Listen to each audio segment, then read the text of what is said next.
നമസ്കാരം. സ്ഥാനാർത്ഥി പ്രഖ്യാപനം കഴിഞ്ഞിട്ട് കോൺഗ്രസിനകത്ത് എന്തേ അടി പൊട്ടിയില്ല എന്ന് ആലോചിക്കുകയായിരുന്നു. ഇത്രമാത്രം മാറ്റമോ കോൺഗ്രസ് എന്ന് ചിന്തിച്ച് വരുമ്പോഴാണ് ഒരു ദൃശ്യം കണ്ടത്, അതിനോടൊപ്പം ഒരു വാർത്തയും കേട്ടത്. അപ്പോ ഏകദേശം സ്ഥിരീകരിക്കാം. അതായത് അടിയെന്ന് പറഞ്ഞ നല്ല സുന്ദര അടി നേമത്തുനിന്ന് തുടങ്ങിയിട്ടുണ്ടെന്നാണ് വിവരം. അതിനെ സംബന്ധിച്ച് ഒരു ദൃശ്യം ഇപ്പോ സോഷ്യൽ മീഡിയയിൽ പ്രചരിക്കുന്നുണ്ട്. അതിന്റെ ആധികാരികത അറിയില്ല. എന്നിരുന്നാലും അത് കോൺഗ്രസിലെ നേതാക്കന്മാർ ഉൾപ്പെട്ട അടിയായതുകൊണ്ട് തന്നെ നമുക്ക് ആ വാർത്തയുമായി ചേർത്ത് വെക്കുമ്പോൾ അത് തന്നെയാണെന്ന് അനുമാനിക്കാം. അപ്പോ ആദ്യം അടി പൊട്ടലും പിന്നീട് എന്താണ് ആ വാർത്തയെന്നും നിങ്ങൾ കേൾക്കാം.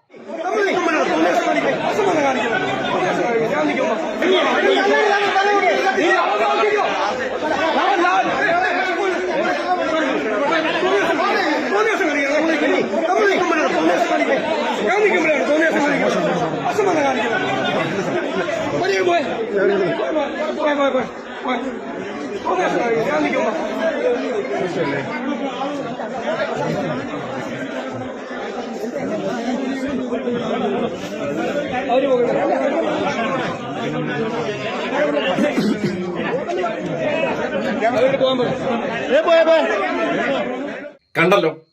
അതായത് തലസ്ഥാനത്തെ കോർപ്പറേഷനിൽ നേരത്തെ തന്നെ സ്ഥാനാർത്ഥിമാരെയൊക്കെ പ്രഖ്യാപിച്ച് ഞങ്ങൾ ഇതാ ഐക്യത്തിന്റെ കാഹളം മുഴക്കി കഴിഞ്ഞു എന്നാണ് അവകാശവാദം ഉന്നയിക്കുന്നത്. എന്താണ് ഐക്യത്തിന്റെ കാഹളം എന്നുള്ളതിന്റെ ഒരു വാർത്ത കൂടി പുറത്തു വന്നിട്ടുണ്ട്. അതുകൂടി നിങ്ങൾ കേൾക്കണം. കാര്യം നമ്മൾ ഏതെങ്കിലും വിഷയത്തെക്കുറിച്ച് ഒരു അഭിപ്രായം പറഞ്ഞു കഴിഞ്ഞാൽ പറയും ഇവിടെ വയ്ക്കുമ്പോൾ കമ്മി ആയതുകൊണ്ട് ഇതിനെക്കുറിച്ച് വ്യാജമായി പറയുന്ന കാര്യമാണ്. ഔദ്യോഗികമായി കേരളത്തിൽ ഒരു മാധ്യമം റിപ്പോർട്ട് ചെയ്ത വാർത്ത കുറച്ച് നിങ്ങൾ കേൾക്കൂ. എന്താണ് സംഭവിച്ചതെന്ന് മുരളീധരൻ ഈ നമ്മുടെ കോർപ്പറേഷന്റെ ചുമതല കൊടുത്ത് സ്ഥാനാർത്ഥികളെ പ്രഖ്യാപിച്ചിട്ട് അദ്ദേഹത്തിന്റെ നേതൃത്വത്തിൽ ഒരു യാത്ര നടക്കുന്നുണ്ടല്ലോ. ആ യാത്രയായി ബന്ധപ്പെട്ട് ഇന്നലെ നടന്ന ഏകദേശം അടിയും അതുമായി ബന്ധപ്പെട്ട ദൃശ്യവുമാണ് ഇപ്പൊ പുറത്തു വന്നു എന്ന് വേണം മനസ്സിലാക്കേണ്ടത്. തിരുവനന്തപുരം നഗരസഭയിലെ കോൺഗ്രസ് സ്ഥാനാർത്ഥി നിർണയം പാളി. കെ മുരളീധരന്റെ പ്രചരണ പരിപാടികളിൽ നേതാക്കൾ തമ്മിൽ ചേരിതിരിഞ്ഞ് തർക്കം. നേമം വാർഡിനെ ചൊല്ലിയാണ് ഭിന്നത. നഗരസഭയിലെ കോൺഗ്രസിന്റെ സ്ഥാനാർത്ഥി നിർണയത്തിൽ പല വാർഡുകളിലും തർക്കമുണ്ട്. നേരത്തെ നിശ്ചയിച്ചിരുന്ന പലരെയും മാറ്റി മുകളിൽ നിന്ന് നേതാക്കളെ കെട്ടിയിറക്കിയതാണ് ആരോപണം. നേമം വാർഡിൽ യൂത്ത് കോൺഗ്രസ് ജില്ലാ പ്രസിഡന്റ് നേമം സജീറിനായി ഒരു വിഭാഗവും ജി.വി. ഹരിക്കായി കെ മുരളീധരൻ അനുകൂലികളും രംഗത്തുണ്ട്.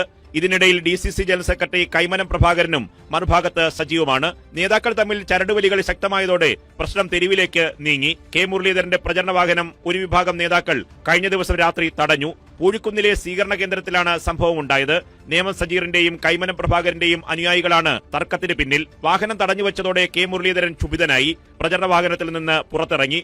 സ്വന്തം വാഹനത്തിൽ കയറി മുരളീധരൻ മടങ്ങാനൊരുങ്ങി. തുടർന്ന് ജാഥയിലെ മറ്റ് അംഗങ്ങൾ അനുനയിപ്പിച്ചാണ് പ്രശ്നം പരിഹരിച്ചത്. കേട്ടല്ലോ. നമ്മൾ ഉള്ള കാര്യങ്ങൾ കണ്ട കാര്യങ്ങൾ പറയുക എന്നുള്ളതാണ്. അല്ലാതെ ഒന്നും വ്യാജമായിട്ട് സൃഷ്ടിച്ച് പറയാതിരിക്കാൻ പരമാവധി ശ്രമിക്കുക. അതുകൊണ്ടാണല്ലോ മുഖമുള്ളവരായിട്ട് തന്നെ സംസാരിക്കുന്നത്. ദൃശ്യവുമായി ബന്ധപ്പെട്ടിട്ടുള്ള ആധികാരികത മാത്രമേ സംശയമുള്ളൂ. പക്ഷേ അവിടെ അടിപൊട്ടി എന്നുള്ളത് യാഥാർത്ഥ്യമാണ്. നേമ ഷജീറിനെ പോലെ കോൺഗ്രസുകാർ വളർത്തിക്കൊണ്ടുവന്ന ചില സുടുക്കൾ ഉണ്ടല്ലോ, അവർക്കൊക്കെ സീറ്റ് കൊടുക്കാത്തതിന്റെ പേരിൽ ഇപ്പോഴുണ്ടായിരിക്കുന്ന അടി വരും ദിവസങ്ങളിൽ ഏതൊക്കെ തരത്തിൽ എവിടെ നിന്ന് നേതാക്കന്മാർക്ക് കിട്ടുമെന്ന് അറിയാൻ പറ്റാത്ത ഒരു അവസ്ഥയിൽ എത്തിയിട്ടുണ്ട്. വലിയ ഐക്യമാണ്, ഒരു തർക്കവുമില്ല. കോൺഗ്രസ് നഗരസഭയിലെ 48 സ്ഥാനാർത്ഥികളെ പ്രഖ്യാപിച്ച് ഞങ്ങളുടെ യാത്ര സുഗമമായി പോകുന്നു, ഞങ്ങളെല്ലാവരും തെരഞ്ഞെടുപ്പിന് ഒറ്റ മനസ്സാലെ വളരെ ഐക്യത്തോടു കൂടി ഒരുങ്ങിക്കഴിഞ്ഞു എന്നൊക്കെ പറയുന്ന വെറും നുണയാണെന്നുള്ളതിന്റെയൊക്കെ തെളിവാണ് പുറത്തേക്ക് വരുന്നത്. ഈ പാർട്ടിയുടെ പേര് കോൺഗ്രസ് എന്നാണ്. അതുകൊണ്ടാണ് പ്രഖ്യാപിച്ച് ഇത്രയും ഐക്യമോ എന്ന് നമ്മൾ ആദ്യം ചിന്തിച്ചത്. അതല്ല, പലതും മാധ്യമങ്ങളോട് പറഞ്ഞിരിക്കുകയാണ്, ദൈവീയത് ഞങ്ങളുടെ അടിയെക്കുറിച്ച് നിങ്ങൾ മിണ്ടാതിരിക്കൂ, വാർത്ത കൊടുക്കരുത്, നിങ്ങൾ കോൺഗ്രസ് പ്രശ്നമാണെന്ന് പറയാതെ ഇടതുപക്ഷത്തെ പ്രശ്നമാണെന്ന് വരുത്തി തീർക്കാൻ ശ്രമിക്കൂ എന്നുള്ള റിക്വസ്റ്റിന്റെ അടിസ്ഥാനത്തിലാണ് മുഖ്യധാരാ മാധ്യമങ്ങൾ പോലും ഇത്രയും വലിയൊരു പ്രശ്നം കോൺഗ്രസിന്റെ ഒരു യാത്രയുമായി ബന്ധപ്പെട്ട് ഇപ്പോ ഇടതുപക്ഷത്തിന്റെ നേതാക്കന്മാർ സംഘടിപ്പിച്ച ഏതെങ്കിലും ഒരു യാത്രയിലാണ് ഇങ്ങനെ സ്വന്തം പ്രവർത്തകർ തന്നെ ആ വാഹനം തടഞ്ഞ് അതിനകത്ത് നിന്ന് പിണങ്ങിപ്പോയ കെ മുരളീധരനെ പിന്നീട് അനുനയിപ്പിച്ചാണ് യാത്ര തുടരുന്നത്.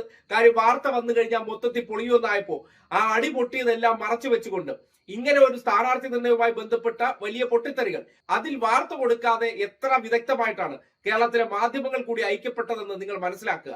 സതീശൻ ഉൾപ്പെടെയുള്ളവർ പെടാപ്പാട് പെട്ടാണ് അവിടെ നിന്ന് മുരളീധരനെ രക്ഷിച്ചുകൊണ്ട് പോയെന്നാണ് അറിയാൻ കഴിയുന്നത്. എന്തായാലും സ്ഥാനാർത്ഥി നിർണയം ആദ്യം തന്നെ പ്രഖ്യാപിച്ച് അവരൊരു ഹെഡ് എഡ്ജ് നേടി എന്നൊക്കെ അവകാശപ്പെടുമ്പോൾ അതിനകത്ത് നടന്നുകൊണ്ടിരിക്കുന്ന ആ തിളച്ചുമറിയൽ അല്ലെങ്കിൽ അത് ഏത് രീതിയിലാണ് വിഭാഗീയത സൃഷ്ടിക്കാൻ പോകുന്നു എന്നതിന്റെ തെളിവായിട്ട് വേണം ഈ വാർത്തയെ കാണേണ്ടത്.